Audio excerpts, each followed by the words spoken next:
Hello friends, ഇന്ന് നമുക്ക് ഉച്ചക്കത്തേക്കിന് കരിമീൻ വറുത്തതാണ്. പിന്നെ അതിൻ്റെ കൂടെ തളമോദ കറിയുണ്ട്. അപ്പം നമ്മൾ കരിമീനൊക്കെ വെളുത്തുള്ളി, ഇഞ്ചി, മുളകും മഞ്ഞൾ പൊടി എല്ലാം കൂടെ അരച്ച് പുരട്ടി വെച്ചേക്കുന്നതാണ്. നമുക്കിനി ഇത് ഫ്രൈ ചെയ്യാം. പാനിനകത്ത് നമ്മൾ വെളിച്ചെണ്ണ ഒഴിച്ചൊന്ന് ചൂടാക്കി വെച്ചിട്ടുണ്ട്. അപ്പോൾ അതിലോട്ട് നമുക്ക് കരിമീൻ ഫ്രൈ ചെയ്യാം. നല്ല വലുപ്പമുള്ള കരിമീനാണ്. അപ്പോൾ ഇത് കുറേ നേരം വേണം. വിശക്കെട്ടിയുള്ളതുകൊണ്ട് നമുക്കൊന്ന് അടച്ചു വെച്ച് വേണം ഇതൊന്ന് വേവിച്ചിട്ട് വേണം ഫ്രൈ ആക്കാനായിട്ട്.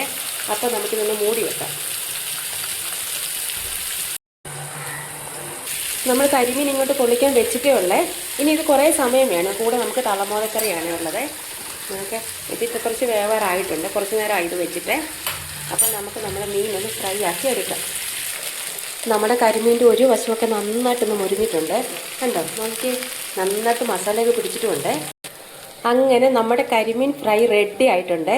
അപ്പം നിങ്ങൾക്ക് എൻ്റെ കരിമീൻ ഫ്രൈ ഇഷ്ടപ്പെട്ടിട്ടുണ്ടെങ്കിൽ എൻ്റെ ചാനലൊന്ന് സബ്സ്ക്രൈബ് ചെയ്യണം, ലൈക്ക് ചെയ്യണം, ഷെയർ ചെയ്യണം. താങ്ക്